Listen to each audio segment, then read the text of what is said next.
नमस्ते, नमस्कार, क्या हाल चाल, कैसे हैं आप सभी प्यारे साथी।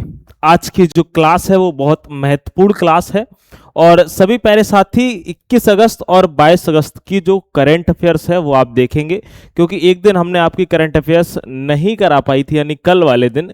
ठीक है, आज वो सारी की सारी देखेंगे और आप पिछला 6 महीने का रिवीजन और उसके साथ साथ जो अभी जो 1-2 दिन की करंट अफेयर्स है उसका भी आप पूरा रिवीजन देख रहे होंगे। तो एक बार सभी लोग भाई फटाफट से भाई क्लास पे जुड़ जाइए और क्लास को करते हैं मेरे प्यारे भैया जी स्टार्ट।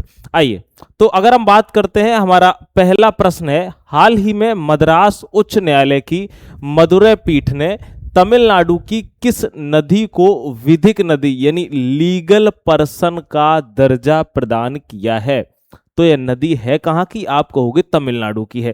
अच्छा, क्या कावेरी नदी है या फिर वैगई है या फिर तमिरबरानी नदी है या फिर पलार नदी है? तो आप कहोगे भैया जी यह तमिरबरानी नदी है। आइए इसके बारे में थोड़ा सा जान लेते हैं। आप देखिए मैप में आपको ये दिख रहा होगा कि यह नदी है, कौन सी है? आप कहोगे तमिरबरानी नदी है। ठीक है, और इसको लीगल पर्सन का दर्जा दिया गया है। यानी अगर हम बात करते हैं, मद्रास उच्च न्यायालय ने तमिलनाडु की तमिरबानी नदी को कानूनी व्यक्ति यानी लीगल पर्सन घोषित किया है, जिससे नदी को कानूनी अधिकार प्राप्त होंगे और उसे प्रदूषण से बचाया जा सकेगा। हालांकि न्यायालय ने नदी में अस्थि विसर्जन जैसी पारंपरिक धर्म प्रथाओं की भी अनुमति दी है कि जो लोग अस्थि विसर्जन करते हैं वो आराम से कर सकते हैं। जैसे कि पता है उत्तर भारत के लोग अपनी गंगा नदी में ही ज्यादातर करते हैं। ठीक है, अच्छा कुछ इंपॉर्टेंट फैक्ट के बारे में प्यारे साथियों जान लेते हैं जो कि एग्जाम के लिए इंपॉर्टेंट है। अगर आप हमारी क्लास देखते हैं तो आपकी करंट के साथ साथ स्टैटिक भी मजबूत हो जाएगी। पॉलिटी है, हिस्ट्री है और स्टैटिक के सारे प्रश्न आपके बेहतर तरीके से बन जाएंगे। सॉरी, क्या कह रहा है? संविधान का अनुच्छेद 51A का क्लॉज जी कहता है कि प्राकृतिक पर्यावरण की रक्षा और सुधार को प्रत्येक नागरिक का मौलिक कर्तव्य बताता है। ठीक है, ये कौन सा कहता है? आप कहोगे संविधान का अनुच्छेद 51 का ए का क्लॉज जी कहता है। ठीक है, अच्छा अनुच्छेद 25 का कहता है धार्मिक स्वतंत्रता देता है जो सार्वजनिक स्वास्थ्य और पर्यावरण संरक्षण की सीमाओं के अधीन है। ठीक है, ये इंपॉर्टेंट फैक्ट है जो हमने अलग से जोड़े हुए हैं। नेक्स्ट है, तमिरबरानी नदी का उद्गम पश्चिमी घाट की पोथिगई पहाड़ियों से होता है और यह मन्नार की खाड़ी में गिरती है। कहां पर गिरती है? तो आप कहोगे भैया जी मन्नार की खाड़ी में ये गिरती है, इसका मुहाना है। नेक्स्ट है, इसे ताम्रपर्णी और प्राचीन तमिल साहित्य में पोरुनई या तनापोरुनई के नाम से भी जाना जाता था। ठीक है, तो अब अगर कभी ज्योग्राफी से क्वेश्चन बनेगा तो हो सकता है यहां से पूछ दे। चलिए आगे बढ़ते हैं। अगला हमारा प्रश्न है कि सीमा सड़क संगठन BRO यानी बॉर्डर रोड ऑर्गेनाइजेशन द्वारा निर्मित 2.79 किलोमीटर लंबी, याद रखना, सुंगल सुरंग का उद्घाटन किस राज्य या केंद्र शासित प्रदेश में किया गया है? तो आप कहेंगे इसका जो उद्घाटन किया गया है वो जम्मू कश्मीर में किया गया है। कहां पर किया गया है भैया जी? जम्मू कश्मीर में किया गया है। अब इससे रिलेटेड जितने भी सारे फैक्ट होंगे उन हम सभी फैक्ट पर क्या कर रहे होंगे? आप कहोगे भैया चर्चा कर रहे होंगे।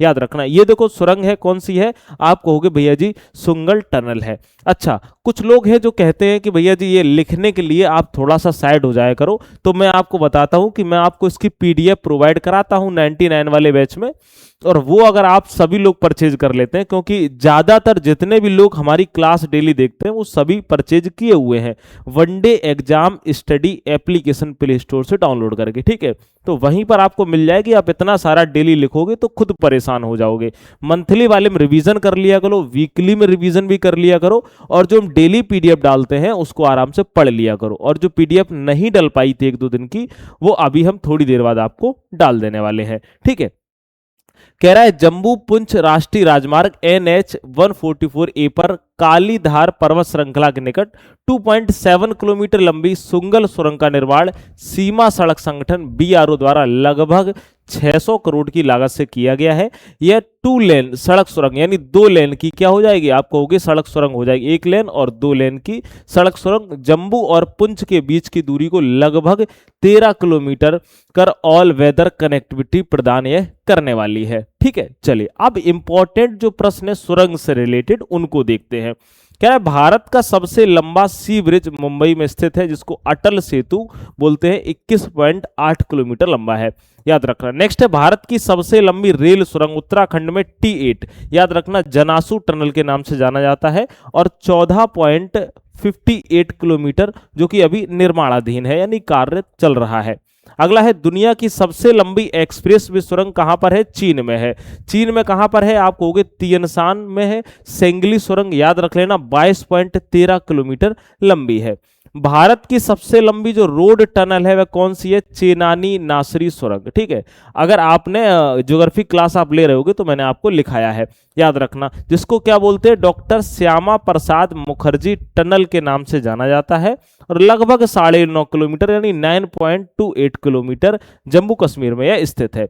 अगली है 10,000 फीट यानी 3,000 मीटर की ऊंचाई पर भारत की सबसे लंबी जो हाईवे सुरंग है अटल टनल है, रोहतांग दर्रा में, आप कहेंगे भाई 9.02 किलोमीटर लंबी है, हिमाचल प्रदेश में यह स्थित है। नेक्स्ट है, भारत का सबसे लंबा जो पुल है वह कौन है, डॉक्टर भूपेन हजारिका पुल, जिसको ढोला सादिया पुल के नाम से जाना जाता है और यह असम में है और याद रखना 9.25 किलोमीटर यह लंबा है। ठीक है, चलिए आइए आगे बढ़ते हैं। अगला हमारा प्रश्न है, अगला प्रश्न कहता है, केंद्र सरकार द्वारा प्रारंभ किए गए जल जीवन मिशन ने वर्ष 2026 में 7 वर्ष पूर्ण किए हैं। इसे आधिकारिक तौर पर किस वर्ष शुरू किया गया था? तो आप कहोगे भैया इसकी जो शुरुआत हुई थी वो कब हुई थी? आप कहेंगे भैया 2019 में। कब हुई थी? आप कहेंगे भैया 2019 में इसकी शुरुआत हुई थी। जल जीवन मिशन की शुरुआत 15 अगस्त 2019 को जल शक्ति मंत्रालय द्वारा ग्रामीण क्षेत्रों के प्रत्येक घर तक नल से शुद्ध पेयजल उपलब्ध कराने के उद्देश्य से करी गई थी, है ना। याद रखना सभी के घर में क्या पहुंचे, बेहतर तरीके से भैया जी जल पहुंचे। ठीक है, इसके तहत प्रति व्यक्ति प्रतिदिन 55 लीटर गुणवत्तापूर्ण जल उपलब्ध कराने का लक्ष्य है। अच्छा, जिसकी समय सीमा बढ़ाकर दिसंबर 2028 तक कर दी है। इस टारगेट को पूरा करने तक आप कहोगे 2028 तक इसकी समय सीमा बढ़ा दी गई है। अच्छा, कुछ फैक्ट देखते हैं। वर्तमान में केंद्रीय जल शक्ति मंत्री कौन है? आप कहोगे CR पाटिल हैं। जल शक्ति मंत्रालय और NRF ने स्टार्टअप की सहायता के लिए महाजल मिशन शुरू किया था। पिछला रिवीजन करो। ठीक है, ईरानी वैज्ञानिक कावेह मदानी को स्टॉकहोम वाटर प्राइज 2026 यानी जो जल क्षेत्र का जिसको नोबेल कहा जाता है वो प्रदान किया गया था। ये भी मैंने आपको कराया था। नेक्स्ट है, DRDO ने खारे पानी को मीठे पानी में बदलने के लिए सैनिकों हेतु पोर्टेबल जल शुद्धिकरण प्रणाली स्वदेश विकसित करी है। कौन सी प्रणाली है? आप कहेंगे भैया जी स्वदेश, इसको विकसित किया है। नेक्स्ट है, ब्रह्मपुत्र नदी के तट पर भारत का पहला नदी किनारे लाइट हाउस स्थापित किया जाएगा। अगला है, अहमदाबाद का कांकरिया कोचिंग डिपो भारत का पहला जल तटस्थ जिसको वाटर नेचुरल रेलवे डिपो है बन गया है। तो ये जल से रिलेटेड जितने फैक्ट थे हमने आपको सारे के सारे कवर करा दिए, यानी पिछली करंट अफेयर्स हमने इसमें आपको पूरी कवर करा दी। हमारा अगला प्रश्न है, कह रहा है नई दिल्ली के इंदिरा गांधी इंडोर स्टेडियम में आयोजित WWF वर्ल्ड चैंपियनशिप 2026 का कौन सा संस्करण खेला जा रहा है? तो आप कहेंगे भैया जी 30वां संस्करण है वह खेला जा रहा है। कौन सा खेला जा रहा है? आप कहेंगे 30वां संस्करण खेला जा रहा है। याद रखना, बैडमिंटन वर्ल्ड फेडरेशन WWF विश्व चैंपियनशिप 2026, इसके बारे में क्या जानते हैं? आप कहेंगे 30वें संस्करण की बात हो रही है। इसका आयोजन कहां हुआ है? आप कहेंगे भैया नई दिल्ली में। भारत 17 वर्षों के अंतराल के बाद पिछली बार 2009 में हैदराबाद इस प्रतिष्ठित टूर्नामेंट की मेजबानी कर रहा है। ठीक है, याद रखना 2009 में हैदराबाद में, याद रखना। अच्छा, इसका आधिकारिक शुभंकर यानी मस्कट क्या है? आप कहेंगे पीको है। जो किससे प्रेरित है? आप कहोगे पीकॉक से प्रेरित यानी मोर से प्रेरित है। ठीक है, स्थापना कब हुई थी? 1934 में हुई थी बैडमिंटन WWF की, और मुख्यालय इसका जो है वो कुआलालंपुर मलेशिया में है। अच्छा, कुछ पॉइंट देखना, आप कहोगे इस चैंपियनशिप में भारत के लिए पहला पदक 1983 में प्रकाश पादुकोण ने, ठीक है, तथा एकमात्र जो स्वर्ण पदक आया है वो 2019 में पीवी सिंधु जी ने जीता हुआ है। पीवी सिंधु 500 सिंगल्स मैच जीतने वाली पहली भारतीय शटलर और दुनिया की छठी खिलाड़ी बन गई हैं तथा WWF एथलीट आयोग की अध्यक्ष भी हैं। कौन है? आप कहेंगे पीवी सिंधु हैं। चलिए आगे बढ़ते हैं। हमारा अगला प्रश्न है, कह रहा है किस राज्य सरकार ने महिला सरकारी कर्मचारियों को तीसरी संतान के जन्म पर, अगर तीसरी संतान जन्म लेती है, मातृत्व अवकाश की अवधि 12 सप्ताह से बढ़ाकर 1 वर्ष यानी 365 दिन करने का निर्णय लिया है? तो आप कहेंगे भैया जी कहाँ की सरकार ने? आप कहोगे भैया तमिलनाडु की। कहाँ की? तमिलनाडु की। तीसरे बच्चे के जन्म पर 365 दिन की छुट्टी की बात करी हुई है। याद रखना यहाँ के सीएम कौन है? आप कहोगे जोसेफ विजय जी हैं। ठीक है, याद रखना तमिलनाडु सरकार ने महिला सरकारी कर्मचारियों के कल्याण और मातृत्व देखभाल को बढ़ावा देने के लिए, ठीक है ना, यानी बच्चे के देखभाल को है ना बढ़ावा देने के लिए तीसरी संतान के जन्म पर मातृत्व अवकाश को 12 सप्ताह से बढ़ाकर पूर्ण 1 वर्ष यानी 365 करने की इन्होंने घोषणा की हुई है। अच्छा, कुछ इंपॉर्टेंट फैक्ट देखते हैं। आप कहोगे तमिलनाडु के कुडाडालोर जिले का किलाई गांव राज्य का पहला पूर्णतः जलवायु यानी लचीला क्लाइमेट रिसाइलेंट गांव बना है।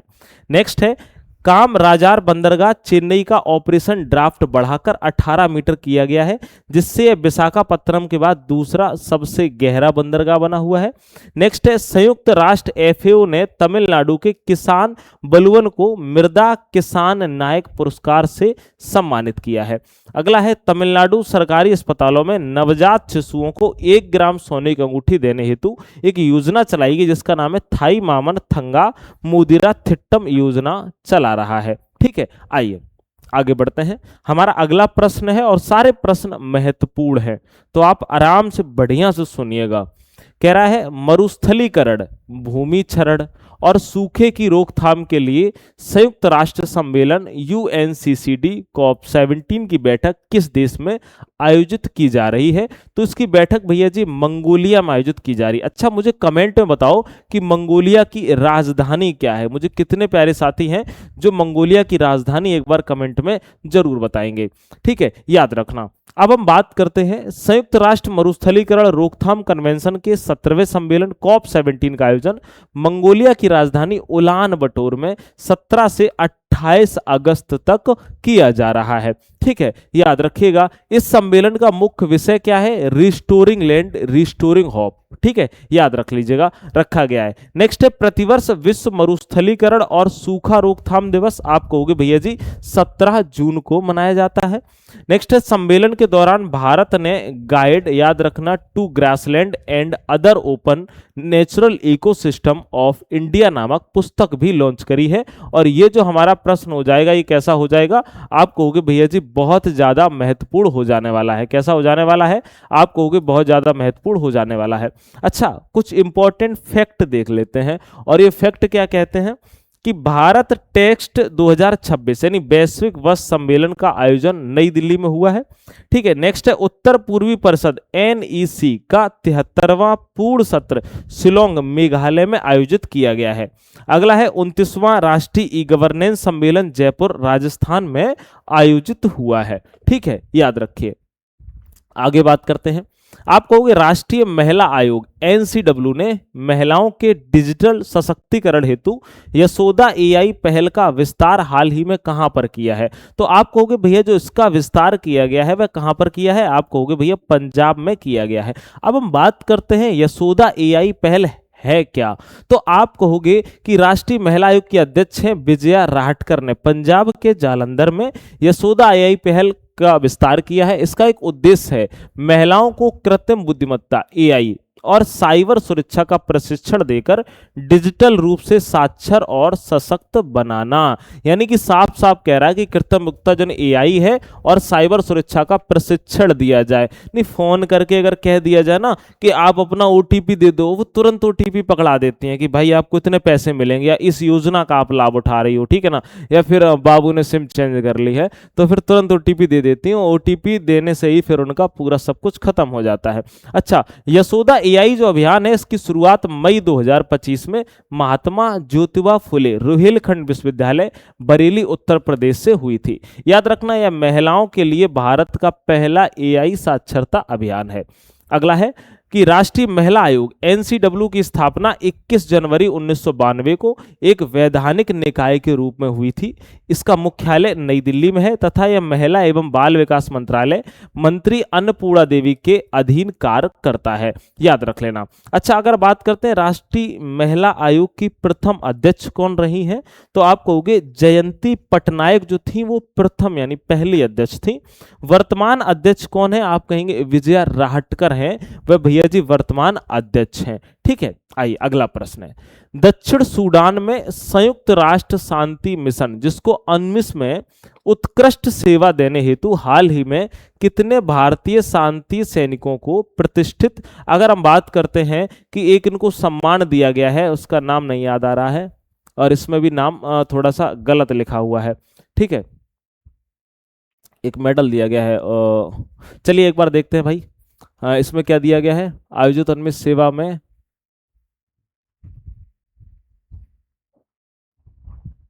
एक सेकंड, इसमें कुछ गलत हो गया क्या?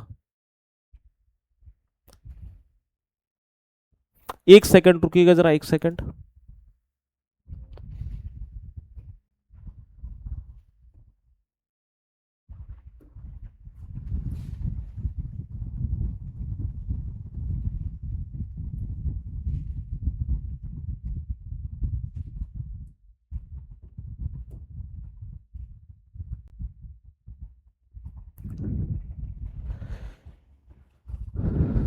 एक सेकंड रुकना प्यारे साथी।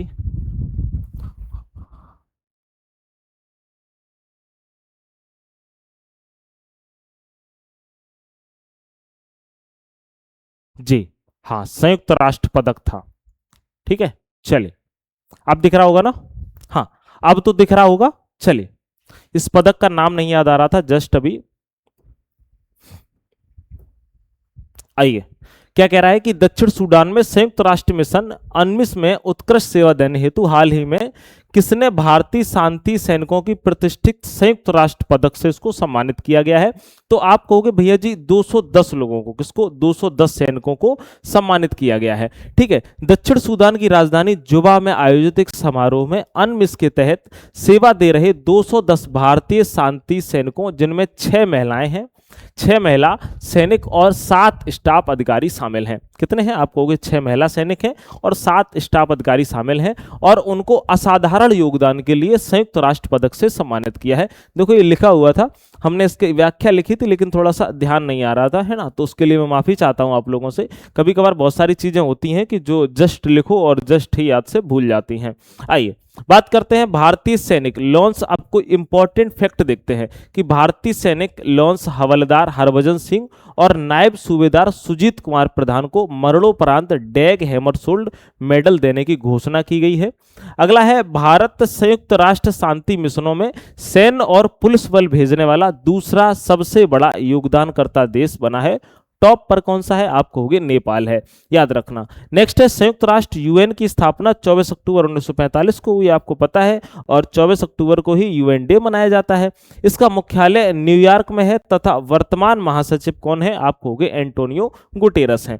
नेक्स्ट है, एक पॉइंट और याद रखना कि वर्तमान में संयुक्त राष्ट्र में भारत के स्थायी प्रतिनिधि कौन है? आप कहेंगे इनका नाम पी हरीश है, याद रखना। अगला है, संयुक्त राष्ट्र महिला शांति सैनिकों का पहला सम्मेलन नई दिल्ली में आयोजित किया गया। कहां पर किया गया था? आप कहोगे भैया जी नई दिल्ली में इसका आयोजन किया गया था। आइए अगला देखते हैं, टेस्ट क्रिकेट के इतिहास में 100 छक्के लगाने वाले पहले भारतीय बल्लेबाज कौन बन गए हैं? बताइए, तो पहले भारतीय बल्लेबाज प्यारे साथियों कौन बन गए हैं? तो एक बार फटाक से आप लोग बताएंगे तो आप कहोगे भैया जी ये बन गए हैं ऋषभ पंत जी। अच्छा, हाल ही में हमने आपको एक प्रश्न और पढ़ाया हुआ था, एक सेकंड रुकना, पेन चला दें भाई।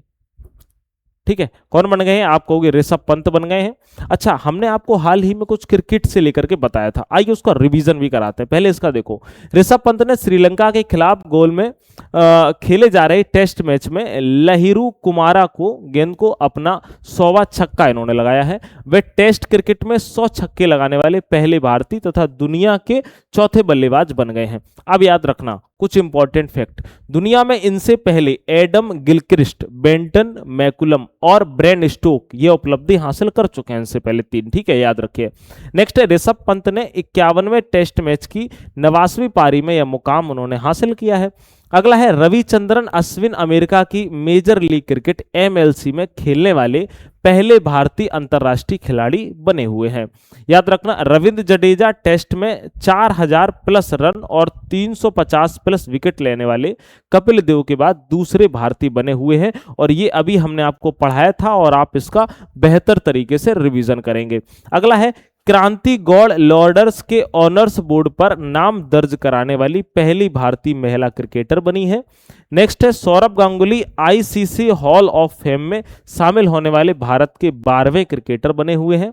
नेक्स्ट है राहुल द्रविड़ यूरोपीय टी20 प्रीमियर लीग में डबलिन गार्डियंस टीम के मालिक बने हैं। कौन है? कप्तान आर अश्विन, ठीक है, कौन है? कप्तान आर अश्विन, याद रखिएगा। अच्छा, याद रखना हरमनप्रीत कौर टी20 अंतर्राष्ट्रीय में 200 मैच खेलने वाली विश्व की पहली खिलाड़ी बनी हुई हैं। और याद रखना यास्तिका भाटिया लॉर्डर्स में टेस्ट शतक लगाने वाली दुनिया की पहली महिला क्रिकेटर बनी है। नेक्स्ट है वैभव सूर्यवंशी टी20 अंतर्राष्ट्रीय में सबसे कम उम्र में अर्ध शतक लगाने वाले खिलाड़ी बने हैं। ठीक है, तो ये क्रिकेट की जो न्यूज थी वो आप बेहतर तरीके से हमने आपको बता दी। ठीक है, चलिए नेक्स्ट है, आगे बढ़ते हैं। आइए अगला हमारा प्रश्न है। अगला प्रश्न हमारा क्या कह रहा है कि नई दिल्ली के यशोभूमि में आयोजित होने वाले सेमीकंडक्टर सम्मेलन जिसको सेमिकॉन इंडिया, ठीक है, 2026 का आधिकारिक विषय थीम क्या तय किया गया है? तो याद रखना भैया इसका थीम जो तय किया गया है वो है silicon to system building the ecosystem. ठीक है, याद रखिए। अगर हम बात करते हैं सेमिकॉन इंडिया 2026 का आयोजन 17 से 19 सितंबर तक यशोभूमि द्वारका नई दिल्ली में किया गया था। ठीक है, याद रखना। अच्छा सॉरी, किया जाएगा, सितंबर चल रहा है ये। इसका उद्घाटन प्रधानमंत्री नरेंद्र मोदी करेंगे। कौन करेंगे? मोदी जी करेंगे। और इस अंतरराष्ट्रीय सम्मेलन का मुख्य विषय silicon to system building the ecosystem, silicon से सिस्टम तक और इकोसिस्टम का निर्माण करना है, याद रखिएगा। अगर हम बात करते हैं इंडिया सेमीकंडक्टर मिशन जिसको आईएसएम बोलते हैं, को आधिकारिक रूप से दिसंबर 2021 में लॉन्च किया गया था। भारत का पहला स्वदेशी माइक्रो प्रोसेसर शक्ति है जिसे किसने बनाया है? आप कहोगे आईआईटी मद्रास द्वारा इसको डेवलप्ड किया गया है, यानी विकसित किया गया है। आइए आगे बढ़ते हैं। अगला प्रश्न है PM internship scheme industry award 2026 में ओवरऑल इंडस्ट्री चैंपियन का पुरस्कार किस कंपनी को प्रदान किया गया है? तो आप कोई कंपनी है जिसका नाम क्या है? महिंद्रा एंड महिंद्रा। किसको किया गया है? आप कहोगे भैया महिंद्रा एंड महिंद्रा को। नेक्स्ट है पूर्व उपराष्ट्रपति एम वेंकैया नायडू के जीवन पर आधारित हिंदी पुस्तक जनप्रिय नेता वेंकैया नायडू उदयगिरी से उपराष्ट्रपति तक के लेखक कौन है? आप कहोगे भैया इसके जो लेखक हैं उनका नाम है वाई लक्ष्मी प्रसाद। अब हमने आपको जो पुस्तकें कुछ पढ़ाई थी सभी पुस्तकों का आप बेहतर तरीके से रिवीजन एक बार कर लीजिएगा। ठीक है, याद रखना the bench the bar the बिजारे अभी मैंने आपको बताई थी 2 दिन पहले। आप कहेंगे the bench the bar the bizarre और the lawful and the awful पुस्तकों के लेखक सॉलिसिटर जनरल तुषार मेहता हैं। ठीक है, अगला है अपनापन पुस्तक केंद्रीय कृषि मंत्री शिवराज सिंह चौहान द्वारा लिखी गई है। उन्होंने नरेंद्र मोदी की अगर बात करें उनके साथ अपने बिताए गए पलों को लिखा है। अगला है बाजार उपन्यास निरंजन देव शर्मा द्वारा रचित है। नेक्स्ट है triumphs of the Indian Republic my life my struggles, ये किसकी है? आप कहोगे पूर्व राष्ट्रपति रामनाथ कोविंद की आत्मकथा है। द सेकेंड ऑर्बिट किसकी है? आपको इस पुस्तक के लेखक शुभांशु शुक्ला जी हैं। नेक्स्ट है the curious and the classified पुस्तक के लेखक पूर्व नेता कौन है? आप कहोगे भैया जी मनोज मुकुंद नरवड़े हैं। अगला है वाई द कॉन्स्टिट्यूशन मैटर्स, इस पुस्तक के याद करना लेखक कौन है? तो आप कहोगे पूर्व सीजेआई है जो डी.वाई. चंद्रचूड़ द्वारा लिखी गई है। अगला है all time favourite friendship stories के लेखक रस्किन बॉन्ड है। अगला है बेटर नेवर स्टैम्प्स पुस्तक के लेखक कौन है? श्याम श्रीनिवासन है। अगली है the library man of India, पुस्तक किसने, पीपी सत्यन ने और पीएन पनिक्कर के जीवन पर इन्होंने लिखी हुई है। अगला है India's first Olympic gold hockey triumphs at Amsterdam के लेखक कौन है, के अरुमुगम है, याद रखना। नेक्स्ट है व्हेन ऑडिट मैटर्स, इस पुस्तक के लेखक हैं विनोद राय हैं। अगला है 2026 का अंतरराष्ट्रीय बुकर पुरस्कार विजेता जो पुस्तक है ताइवान ट्रेवल्स के लेखक कौन है, यांग सेंग त्जू हैं। अगर हम बात करते हैं इसका अंग्रेजी में जो अनुवाद किया है वो लिन किंग ने किया हुआ है। अगला है द वॉइस ऑफ जस्टिस, पुस्तक पूर्व मुख्य न्यायाधीश जस्टिस बी आर गवई के भाषणों व विचारों का एक संग्रह है। ठीक है, आइए आगे बढ़ते हैं। अगला बात करते हैं कि हाल ही में ग्रामीण व सरकारी स्कूलों के विद्यार्थियों के लिए विद्यार्थी सहायता योजना की घोषणा किसके द्वारा करी गई है। तो इसकी जो घोषणा करी गई है वो डी के शिव कुमार के द्वारा करी गई। किसके द्वारा, आप कहोगे डी के शिव कुमार के द्वारा करी गई है। कुछ इंपॉर्टेंट फैक्ट के साथ देखते हैं पहले इसको। कर्नाटक के उप मुख्यमंत्री कौन है, आप कहोगे डी के शिव कुमार है, मुख्यमंत्री और उप मुख्यमंत्री यही है। कक्षा 1 से 10वीं तक सरकारी स्कूलों में पढ़ने वाले ग्रामीण विद्यार्थियों के लिए इस योजना की घोषणा की। इसके तहत मेडिकल इंजीनियरिंग जैसे प्रोफेशनल कोर्सेज में मौजूदा 15% ग्रामीण कोटे के भीतर 7.5% का विशेष आरक्षण दिया जाएगा। इंपॉर्टेंट फैक्ट जान लेते हैं कर्नाटक के बारे में। आप कहोगे कर्नाटक के प्रमुख राष्ट्रीय उद्यान अगर हम बात करते हैं, आप कहोगे बांदीपुर नेशनल पार्क है, नागरहोल है, अंसी है, बनेरघट्टा है और कुद्रेमुख है। अच्छा, नेक्स्ट है त्रिसेवा सेमिनार, याद रखना रण संवाद का आयोजन बेंगलुरु में किया गया है। रेल मंत्री अश्विनी वैष्णव ने बेंगलुरु में बुलेट ट्रेन प्लांट आदित्य का उद्घाटन किया है। अगला है भारत का पहला space technology centre of excellence Bengaluru में लॉन्च किया जाएगा। सॉरी, अब तो ये लॉन्च हो चुका है, लॉन्च किया गया है। नेक्स्ट है भारतीय भूवैज्ञानिक सर्वेक्षण जीएसआई ने कर्नाटक की याना गुफाओं को भू विरासत स्थल भी घोषित किया हुआ है। ठीक है, याद रखिए। अच्छा, और देखते हैं एशिया का सबसे बड़ा एयर शो एरो इंडिया 2027, इसका जो 16वां संस्करण है वो ये लहंका वायु स्टेशन बेंगलुरु में होगा। ठीक है, नेक्स्ट है भारत का पहला सरकारी आर्टिफिशियल इंटेलिजेंस विश्वविद्यालय कर्नाटक में स्थापित होगा, याद रखना। कर्नाटक ने 70 वर्ष से कम आयु के पेंशन भोगियों हेतु संध्या किरण कैशलेस, मैंने आपको पढ़ाया था, कैशलेस स्वास्थ्य योजना को मंजूरी दी है। अगला है कर्नाटक हाईकोर्ट ने सभी क्षेत्रों में महिलाओं के लिए, याद रखना भाई, मेंस्ट्रुअल लीव पॉलिसी, यानी ये पॉलिसी का मतलब क्या है, तो आप कहोगे कि जो महिलाएं हैं उनको जब क्या पीरियड आते हैं तो उतने दिन तक के लिए पेड लीव यानी छुट्टी दी जाएगी और उसके पैसे भी मिलेंगे। ठीक है, याद रखना। नेक्स्ट है कर्नाटक के 14 वर्षीय शतरंज खिलाड़ी अपार सक्सेना ने इंटरनेशनल मास्टर का खिताब जीता है। अगला है सरकारी शिक्षकों व कर्मचारियों की उपस्थिति दर्ज करने के लिए कर्तव्य कॉमर्स ऐप लॉन्च किया गया है। अगला है भारत का पहला national AI and digital water summit Bangalore में आयोजित हुआ है। नेक्स्ट है भारत का 130वां यूनिकॉर्न सर्वम एआई बना है जिसका मुख्यालय कहाँ है, बेंगलोर में है।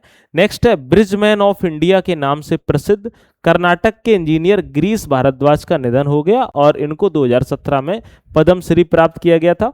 नेक्स्ट है जीएसआई ने कर्नाटक के चामराजनगर के गुंडलुपेट में थोरियम खनिज भंडारों की खोज भी की हुई है। तो ये कर्नाटक की हमने सारी की सारी आपको न्यूज बता दी। आइए अगला प्रश्न है, कह रहा है हाल ही में किसे बांग्लादेश का 23वां राष्ट्रपति नियुक्त किया गया है। तो पहले कमेंट में बताओ कि भैया जी कि वर्तमान में जो प्रधानमंत्री है वो कौन है। आप कहोगे भैया तारिक रहमान या मोहम्मद शहाबुद्दीन या मिर्जा फखरुल इस्लाम आलमगीर यही है। ठीक है, याद रख लेना, बांग्लादेश के 23वें राष्ट्रपति निर्वाचित किए गए हैं। ठीक है, आइए अगर हम बात करते हैं बांग्लादेश की राजधानी क्या है, ढाका है। बांग्लादेश की मुद्रा कौन सी है, टका है। बांग्लादेश के प्रधानमंत्री का नाम तारिक रहमान है। और सेफ अंडर 20 चैंपियनशिप 2026 का खिताब किसने जीता, आप कहोगे बांग्लादेश ने जीता। और पॉइंट नोट करो, इंटरनेशनल बिग कैट अलायंस का 27वां सदस्य देश बांग्लादेश बना हुआ है। नेक्स्ट है 26वां बना हुआ है, 26वां है भाई, है ना, नोट कर लेना कौन सा है, 26वां है। अगला है दिनेश त्रिवेदी बांग्लादेश में भारत के नए उच्चायुक्त नियुक्त किए गए हैं। भारत और बांग्लादेश के बीच आयोजित सैन्य अभ्यास कौन सा है, आप कहोगे भैया जी संप्रीति है। नेक्स्ट है बांग्लादेश ने अपने दूसरे सबसे बड़े एवं व्यस्त बंदरगाह मोंगला का संचालन किसको सौंपा है, आप कहोगे भैया चीन को सौंपा है। नेक्स्ट है तमीम इकबाल बांग्लादेश के क्रिकेट बोर्ड के अध्यक्ष चुने गए हैं। अगला है परमाणु ऊर्जा का प्रयोग कर बिजली उत्पादन करने वाला दुनिया का 33वां देश कौन सा बना है, तो आप कहोगे भैया जी बांग्लादेश बना हुआ है। कौन सा बना है, बांग्लादेश भैया जी बना हुआ है। आइए अगला क्वेश्चन देखते हैं। कह रहा है हाल ही में 19 अगस्त को ब्रिक्स युवा परिषद की बैठक और ब्रिक्स युवा शिखर सम्मेलन 2026 का आयोजन कहां पर किया गया है, तो इसका जो आयोजन किया गया है भैया वह कहां पर, आप कहोगे भैया गांधीनगर गुजरात में। कहां पर, आप कहोगे गांधीनगर गुजरात में किया गया है। अच्छा, कुछ प्रमुख ब्रिक्स की बैठकें हैं, उनको सबको एक बार नोट कर लेते हैं। आप कहोगे ब्रिक्स कृषि सम्मेलन कहां पर, इंदौर में। संस्कृति कार्य समूह की दूसरी बैठक कहां हुई, वाराणसी में। आपदा जोखिम न्यूनीकरण कार्य समूह की दूसरी तकनीकी बैठक पूरी उड़ीसा में। ऊर्जा मंत्रियों की बैठक गुरुग्राम हरियाणा में। पर्यटन कार्य समूह की दूसरी बैठक जयपुर में। रोजगार कार्य समूह की दूसरी बैठक तिरुवनंतपुरम में। अंतरिक्ष एजेंसी प्रमुखों की बैठक बेंगलोर में।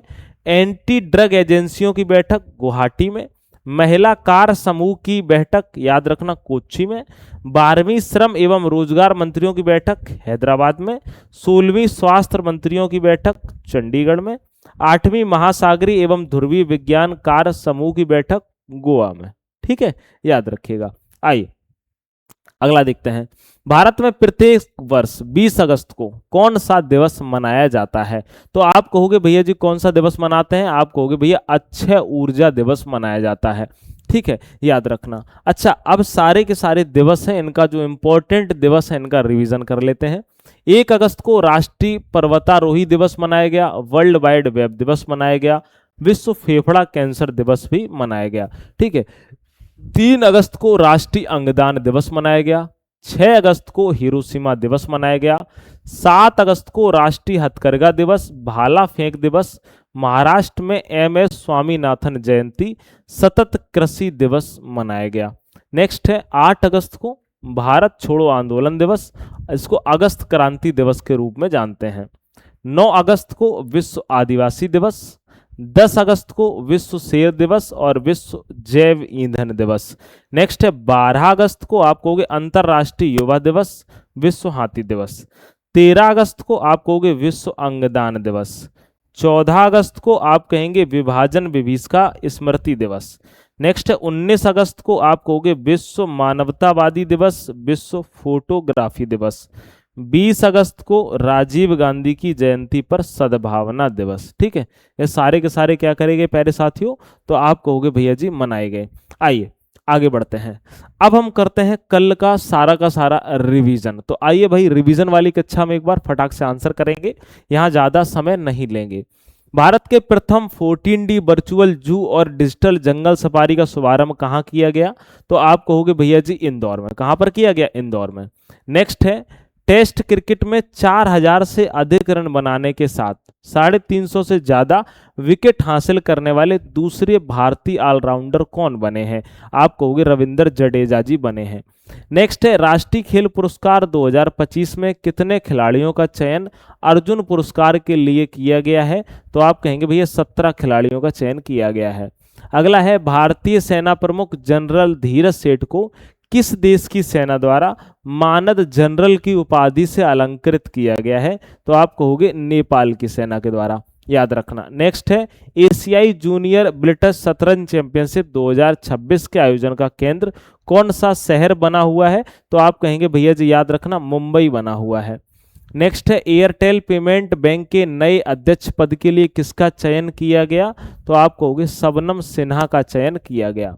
अगला है पाकिस्तान सरकार ने मुंबई के किन 2 चिकित्सकों को मरणोपरांत अपना सर्वोच्च नागरिक सम्मान निशान इम्तियाज देने की घोषणा करी है, तो आप कहोगे भैया जल रतन जी पटेल और डॉक्टर जल धायमो कुकू। ठीक है, चलिए अब इस प्रश्न का आंसर आप लोग कमेंट में करिएगा और उसके बाद में ये दोनों प्रश्नों का आंसर आपको क्या करना है, कमेंट में करना है। और ये रहा हमारा लास्ट प्रश्न, यानी 3 प्रश्न हैं, इनके आंसर आपको क्या करने हैं, आप कहोगे भैया जी आपको होमवर्क में दिए जाएंगे। ठीक है, और जिन प्यारे साथियों ने अभी तक ये 99 का बैच नहीं लिया, आप बढ़िया से एग्जाम की तैयारी कर रहे हो, आप टीजीटी पीजीटी की भी कर रहे हो, अगर आप करंट का बेहतर तरीके से रिवीजन करना चाहते हो तो आप डेली सुनो, लिखो मत, वो लिख लो जो आपको ज़्यादा इंपॉर्टेंट लगता है। बाकी 99 रुपए में आपको 50 टॉपिक यहाँ मिलेंगे, उसके साथ साथ आपको ईयरली यानी कि पूरी ई बुक आपको मिलती है, ई बुक हमने उसमें डाल दी, आप आराम से पढ़ सकते हो। ठीक है, और उसको प्रिंट भी निकला सकते हो, और टॉपिक वाइज भी आपको मिलेगी, मंथली, डेली और वीकली करंट भी इसमें आपको सारी की सारी मिलने वाली है। बस आपको क्या करना है, एक 1 डे एग्जाम स्टडी ऐप को डाउनलोड करना है। ठीक है, याद रखना। और सुपर टेट वाले जितने भी भाई हैं वो सारे के सारे इस बैच को ले चुके हैं, ज़्यादा से ज़्यादा जितने लोग क्लास देखते हैं, एक आध लोग छूटे होंगे, तो जो नए स्टूडेंट हैं उनको हम प्रतिदिन यह इन्फॉर्मेशन जानकारी जरूर देते हैं। ठीक है, मुलाकात हम आपसे अगली क्लास में करेंगे। एक बार जरूर बताइएगा क्लास कैसी लगी है, लाइक जरूर कर देना। ठीक है, नमस्कार।